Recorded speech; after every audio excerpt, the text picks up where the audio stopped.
January 4th, Year 016, Angel's Descent. Alex took his first step onto the academy grounds. Ostensibly he was there to become Lord Sloth's apprentice, though that did not mean he was welcome in any shape or form, especially as he was the first human on record ever to attend this illustrious academy of all things magic. His first impression of the school was magnificent. It was artistic in all the right ways to inspire awe and reverence in any budding student. His second, however, was how isolating it felt.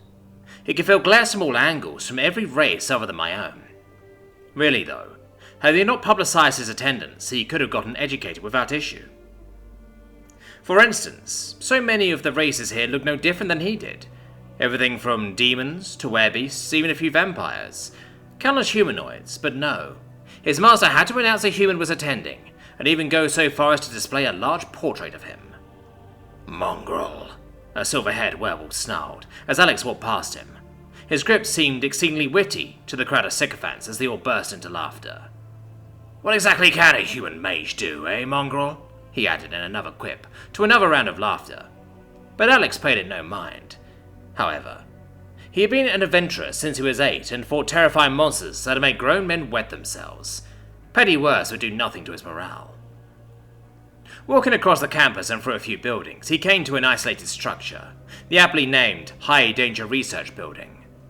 This is where he would receive instruction from the greatest living mage of all time. Opening the door, he stepped in, only to have a crossbow bolt slam into the doorframe right next to his head. Wow, you didn't even flinch, a cheery voice said from the gloom of the room. The bolt was shot. What Alex didn't have the heart to admit was he had frozen in terror, so it was not a conscious effort. So, you, the human, I take it, the cheery voice continued as she walked into the light. She appeared to be about 12 years old. However, knowing the other races, judging on appearance was pointless. That I am, he replied, trying to keep his cool. She just snorted derisively, as if his blasé reply was nothing to her. For all he knew, it probably was. Come now, you, don't bully the boy, an old, haggard voice said from behind him. Alex, for his part, was shocked, as he hadn't noticed his presence at all. He could only wonder, when did Master get there? Yes, Master, she replied quickly, lowering her head in respect. Now, Alex, I know your time here will be difficult, but I expect great things from my newest apprentice, Lord Sloth said, with a smile oozing with the knowledge he knew full well Alex would be experiencing hell. Now you, show Alex your latest creation, Sloth ordered. You stood to attention, saluted, and turned on the light of the dark room she was previously in. Upon the wall was a clockwork creation. Each gear was covered in runes. Alex instantly knew what it was supposed to be. It was a reality engine. Artificers had only theorized about them. He could only wonder if she had created it. As he looked it over, though, he noticed a few things. Brilliant, isn't it? You said, with a prideful smile, as if waiting for Alex's praise. In theory, but a lot of your runes will clash, and this thing here won't work at all, Alex explained, pointing to a few gears with which he could see Yu's gaze narrow. Sloth, however, just laughed as he turned to leave Yu and Alex alone in the room. Yu herself had a stunned look on her face, her jaw hanging low. No one has spoken of my work like that, Yu said in disbelief. Really? Alex asked in equal disbelief. This was meant to be an institute for learning. Feedback was necessary for growth. She just nodded. Half the dimwits who see it don't know what it is. The half that does don't dare say anything is wrong with the work of Sloth's apprentice, Yu said with a mad grin. Human, I like you. Will you help me with my research? You seem clever enough, Yu said, offering a hand to him.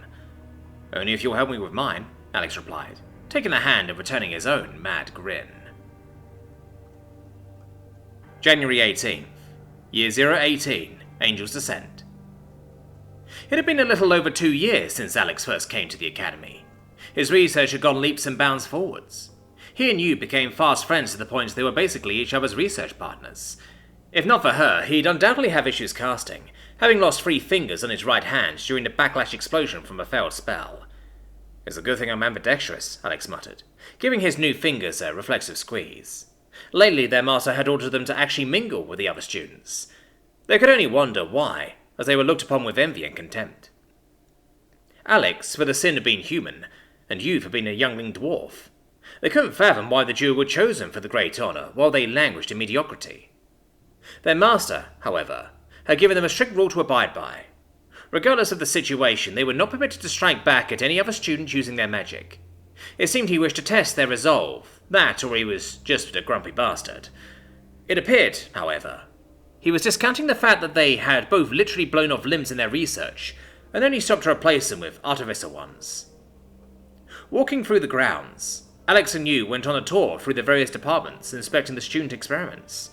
For a few students that were positively inclined to them, or are simply hoping to garner favour, eagerly showing them their work. "Childish," Yu scoffed, looking at the experiments on display. Alex was inclined to agree. This was the stuff they were doing before even coming here. He couldn't help but wonder why the students were so proud of it. "Hey, mongrel! Who let you out of your kennel?" A haughty voice snarled behind him. It is the same werewolf who insulted him on his first day. The werewolf's name was Celis, a well-known prodigy, an eldest son of the sinful Lord of Pride. Much to the juror's chagrin, Celis seemed to think that gave him the same status. "I believe it was your mother when she invited me to her bedchamber," Alex replied snarkily. All at once, the room went so deathly quiet you could hear a pin drop. Celis's eyes are burning in fury. "Think you're funny, do you?" Celis barked at him. "I'm only as funny as you think you are," Alex replied, with a nonchalant shrug. "I'll kill you!" Celis screamed, charging at Alex, his hand already changing to a claw. The pair had developed a skill in their few years of blowing themselves up. Impeccable reactions. So Alex easily sidestepped Celis' slow and clumsy movements. But Celis didn't let up. He kept up the wild assault. Alex knew he could so easily squash him, had their master not forbidden them from doing so. "What's wrong, human? Can't use magic?" Celis sneered, letting up his assault. Alex just shrugged. "You're not wrong. I can't use magic," Alex admitted, leaving out that it was due to an order rather than inability. Celis, however, reading the situation the way he wanted, just laughed his head off at this declaration. "How you became Lord Sloth's apprentice, I'll never know. But know this, you will never amount to anything. You and your peasant human blood dirty these halls," he said with a final sneer, before turning back to join his cronies. Yu walked up to stand beside Alex, and leant in as best as she could with the height difference. "Want me to put a bomb in his privy?" she asked. Alex just shook his head. No point retaliating. This was just a kid's argument. "No need, Yu. But I appreciate the thought. But when he talks like that, I just remember an old saying." "What's that?" "That no one can make you feel bad without your consent." "Damn fortune cookie dork." February 24th, Year 019, Angel's Descent. There was talk about the Academy, about Lord Sloth having created a brand new smell of unbelievable power, one so strong it cut a clean hole through the abominable wall. Little did they know it was Alex who had done it. Lord Sloth himself even said the feat was such that he'd grant Alex his family name. This was the highest honour he could ever hope for. There was word spread about the Academy. Celis and his cronies seemed to be attempting a concentrated campaign against him. They'd been leaving trap runes and various other attacks for Alex to trigger. It would have been a real threat if they weren't so poorly made. When he consulted with his master, Sloth maintained his rule that Alex was forbidden to retaliate until at least the graduation combat arena. When asked why, Sloth pointed out Alex was already a continental-class mage, meaning his magic could affect an entire continent. In contrast, Celis was barely an average battle mage. In Sloth's own words, "Why should the mountain bother itself with a grain of sand?" While pithy, Alex felt he must act. It is only a matter of time until one of Celis' traps is triggered by another student. When he spoke to Yu about this, she kindly offered to kill Celis in a way that could never be traced back to them. Alex felt it was a bit of an extreme offer, mind you, but he decided to keep his wits about him and bide his time. Another development for Alex was he had also taken on a tutoring role to help the already stretched thin staff. He had taken on the task of teaching the fundamentals to toddlers and kids pre-elemental age, a job widely considered only the most brave or insane teacher would take. Alex, however, found it fulfilling. They were still shuddered at the image after seeing the previous teacher for the class, with half her hair burnt away and stains of... he honestly didn't know what, but it stank. September 16th, Year 020, Angel's Descent. It was finally graduation time.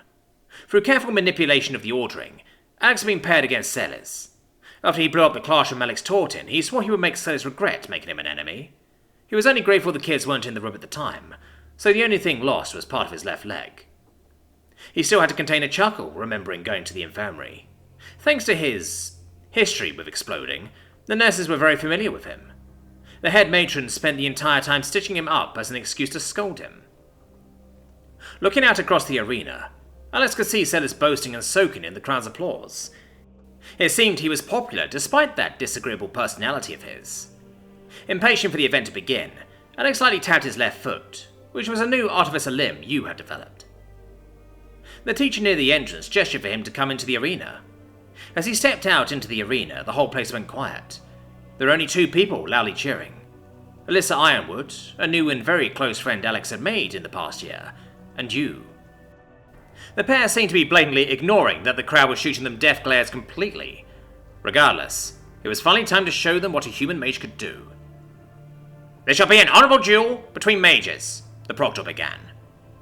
"Then we can declare this as my win, as he cannot use magic," Sellers announced with a sneer, raising his arms as if to indicate to the crowd now is the time to laugh. The proctor turned to face Alex. "Is it true you cannot use magic?" he asked pointedly. "I can use magic. I was just forbidden from using it because I kill anyone I use it on. This was a direct order from my master, Lord Sloth," Alex replied, loud enough for everyone to hear. It was plain to see Sellers' face begin to pale, while the proctor just nodded understandingly. "I see a safety order, so I can prepare the correct spectator defense array. What are your mage grade and class?" he asked. "Grade 5, Continental class." Alex's answer only made the silence almost seem louder. Looking around the audience, Alex could see many more pale faces in the crowd now. Sellers' cronies, who were jeering only a moment ago, were already making themselves scarce. "Understood. Begin when I have left the arena," the proctor nodded, making his own hasty retreat. "No one will believe your lies, mongrel," Sellers snarled in his usual tone. However, it seemed more desperate than previously. A loud bell rang to indicate the start. Sellers reached into his pocket to produce a reagents packet, a small folded piece of paper with everything a spell needed to activate. With it in hand, he looked at Alex expectantly. "Lumis Rex," Alex chanted. "Ha!" Sellers laughed loudly. "You expect to beat me with the most basic light spell any mage has taught?" His voice trailed off, as he saw the light trace the shape of a magical circle. "Okay, Sellers, I hope you survived this," Alex smiled, as the men identity around him began to build. Sellers himself could no longer stand under the weight of the force Alex was exuding. With a light tap of a finger against the circle, he launched his attack at him. All at once, Sellers' body was surrounded by the spell. A blinding light enveloped the whole arena, blinding everybody watching. When the light cleared, everyone looked on in shock. "Do you concede?" Alex asked pleasantly, in the same tone many would confidently ask a girl out. The reason for his tone became apparent as a few sniggers and muffled giggles began to ring out amongst the audience. Sellers, back on his feet, shook his fist in rage. Alex had transmogrified his clothes into a beautiful ball gown. He was even kind enough to change Sellers' very expensive wand into a parasol and circle it into a frilly bonnet. The onlookers were entirely free from their stunned shock by a peal of snorting laughter coming from Alyssa and you. As if the dam burst, the entire crowd burst into laughter. Sellers' face immediately grew a deep shade of red. "You bastard!" he screeched. "I'll really kill you for this!" he squealed, while picking his packet back up and beginning to chant to summon a fireball.